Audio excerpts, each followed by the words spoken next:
Avec une multitude de précautions sanitaires, vous vous doutez bien, masques, gel, ils sont une petite dizaine ce jour-là à patienter sous les yeux des producteurs qui rêvent donc d'en faire un Mamma Mia à la française. Roberto Surleo. Le seul, selon moi, qui puisse couvrir autant de générations sur son répertoire, c'est Michel Sardou. Quand on fait la Java le samedi. Le producteur de Je vais t'aimer aux manettes de cette comédie musicale, un des plus talentueux metteurs en scène québécois.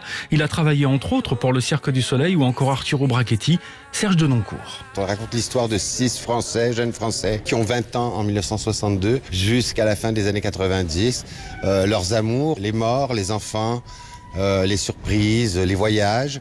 Et puis ils se retrouvent, ils se séparent, ils se retrouvent. La rivière de notre enfance, qui la connaît? Ok. Alors on va commencer comme ça, avec 2 garçons qui connaissent la rivière. Je me souviens d'un arbre, je me souviens du vent.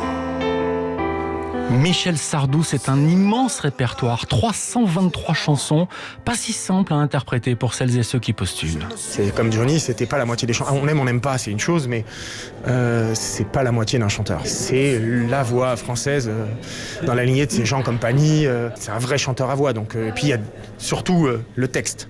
Mes chers parents, je pars.